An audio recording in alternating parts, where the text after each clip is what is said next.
Hello Internet, we're back for the second round of the Exeter Pokemon Society Little Cup tournament. Actually in the losers bracket now, because I had to forfeit a match because I didn't turn up. I'm 7 hours behind the rest of the competitors, and I was at a balloon festival and cycling around Albuquerque. So that's fair enough, they had to get on, but yeah, I was dropped down to the losers bracket, which is fine, because I didn't intend to lose anyway, just got to play who's in front of me. Now I'm up against Jay, and let's just go and see how it pans out. Okay. Now I'm up here. I led off with Tangler because looking at his team, I could see that there's not really anything that would like to that could hit me, that could KO me. There's not really anything that can KO Tangler. And Bunnelby I thought was it was quite likely to be his lead. Just get out there, smash anything not prepared for it. So I just went off with that. Does a hell of a lot. I think it's probably banded, and I just actually do quite a significant amount to that Natu, but I have to really switch out. Don't want to take a drill peck or something. Now this Murkrow was, well, you'll see. I mean, it's a bit like a Swaggerer in that it either works incredibly well and annoys the hell out of the opponent, or it just get wrecked. I actually suggested this Shelter to Jay as a counter for it, so that was fair enough. I reap what I sow. So Murkrow goes down, bit annoying, and now he has the momentum here. He really has the momentum.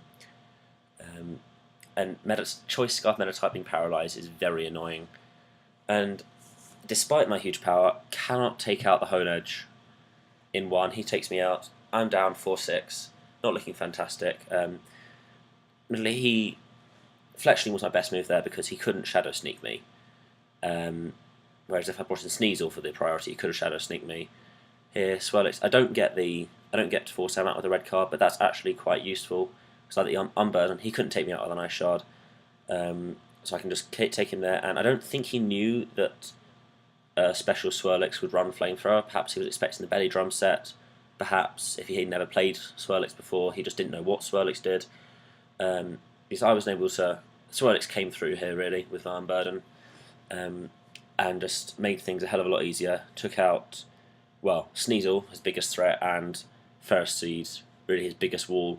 With Meditite gone, I didn't have much for Ferroseed. I think I might have Overheat on my Fletchling, but even then that's really not fantastic because if he can predict that he can work around it, not be down to the special attack, not be down 2 special attack boosts. So that was really nice. And here, I do what I can, but Berry Juice, fair enough. He can just take me out because Shoulder's really quite bulky, quite powerful.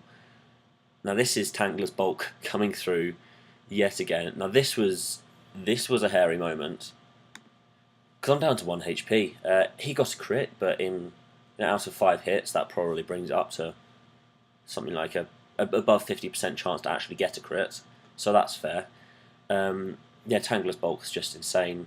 I was able to take that quite. I won't say quite nicely because that was terrible. That was scary. But I think I would have needed to be quite unlucky. I would have needed him to get a very high roll, or for him to get another crit. And I was just able to knock him down here. I got a crit there. I don't know if that mattered. I think it might have, although Tangler is pretty specially offensive. That was definitely lucky. I don't know what the roll difference could be, but certainly I didn't know that I wouldn't go down there. And if I had, he would have. He would have had a Bunnelby at full health, and that would not have been nice to face. I would have had to basically sack my Fletchling. I probably could have taken him with a Sneasel Ice Shard, and then just got the Natu, but this made things a lot simpler for me. A lot simpler. Because now Tangler goes down, fair enough, done his job. Fletchling just comes in and cleans up. It's not fantastic. Well, I say it's not a fantastic Pokemon, it's S ranked. If you can work around it, Fletchling's not too bad to face. But if you let it get to late game, and let's be honest, with these 5, it's hard to not be weakened. Fletchling just really just wrecks, and I can just clean up with an Atto. I guess he was expecting me to maybe be running Stealth Rocks or something that he could knock back, maybe Thunder Wave, which I think he actually saw on my previous little cup team. So Natto didn't do a huge amount there, and I was just able to take it, and that's good game, Jay. I'm on to the third round.